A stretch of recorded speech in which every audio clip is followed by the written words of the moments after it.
Hi guys, and welcome back to our third lecture.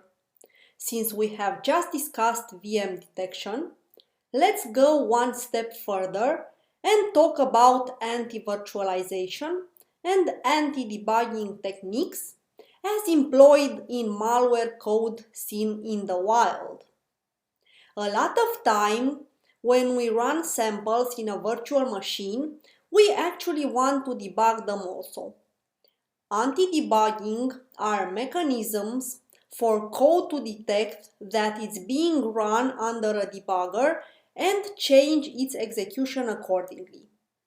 They can range from simple strategies to detect known debuggers to more complicated low-level tricks. Similarly, some samples detect when they run inside an analysis environment and alter their behavior completely or don't even run at all. Next, we'll discuss theory with a few examples and then follow up in the practice part with their actual analysis. So for this lecture, you will find 4 practice parts. Having said all this, let's begin.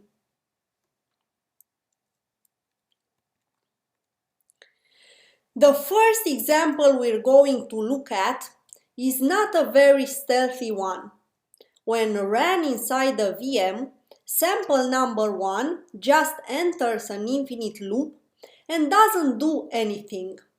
While this might be okay to trick an automated sandbox, for a human analyst, the high CPU consumption and the infinite loop should be immediate red flags.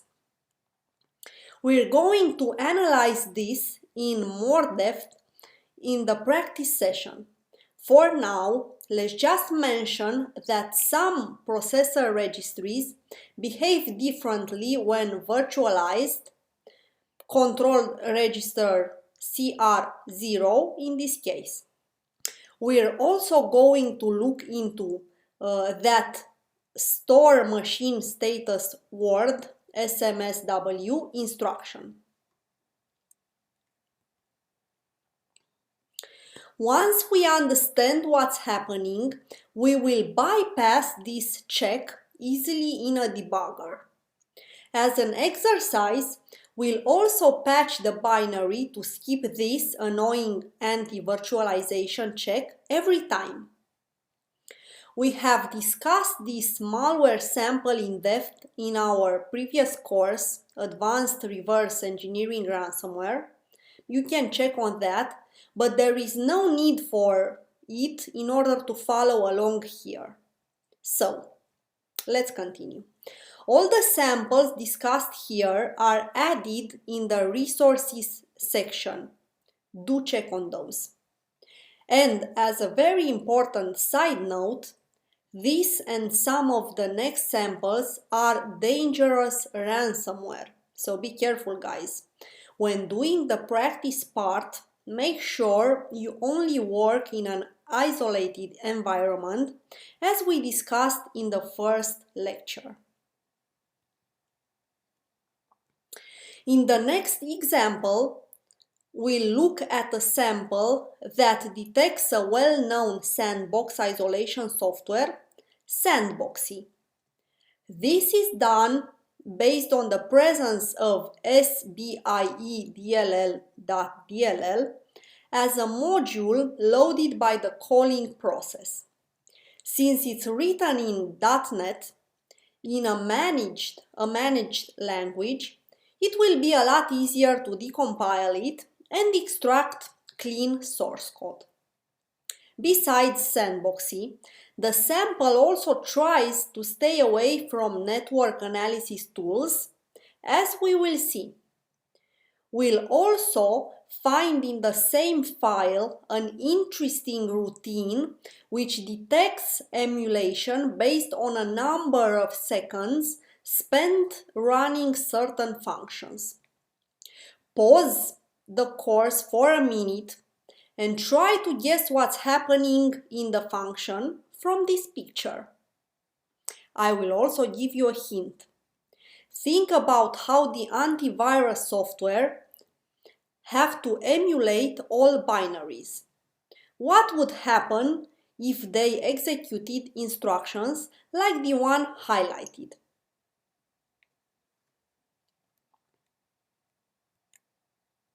Welcome back, guys. I hope you're ready to look at yet another interesting anti-analysis trick. This third sample doesn't only try to detect VMware, but a whole lot more analysis tools. This picture with binary names is extracted from the malware code and contains tools that would prevent its execution.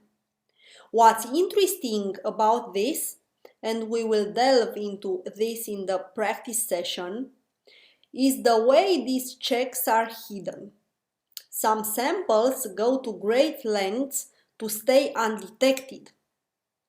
If we open the file in IDA Pro, a normal or even binary search cannot find those names. So what's happening here? Where are they?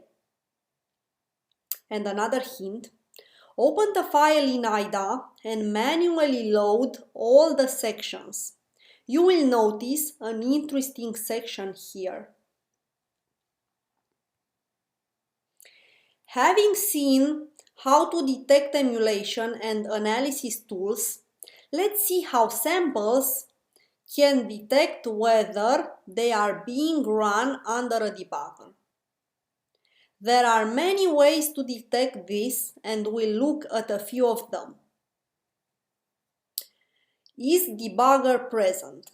This is an API call that returns 1 if the process is being debugged and 0 otherwise. It simply reads the being debugged flag from the process environment block PEB structure. Another is debugged. This is the second byte in the process environment block of a process. It is set by the system when the process is debugged. Instead of using the isDebuggerPresent API call, a lot of malware samples just read this flag directly using a few assembly lines. This is just an informative flag and can be set to 0 without any consequences. In the practice part, we'll bypass these debugger detection checks. First, manually by patching the PEB, then automatically using debugger plugins. And to make things even clearer, we're providing reference C source code to parse the process environment block PEB and set or get the debugging flag. So guys, to recap, in this lecture we've learned about the following. Control registers that can be used for VM detection. Anti-emulation tricks based on functions execution time. How to manually load binary sections in IDA to reveal hidden parts of the code. How to manually patch PEB block to bypass debugger detections. How to use anti debugging plugins for debuggers, and how to parse process environment block PEB from C source file. This lecture concludes our first section related to virtual machine VM detection, anti-debugging, and so on. Stay tuned because in the next section we'll dive into static analysis tools. And also don't forget about the 4 practice lectures following this one.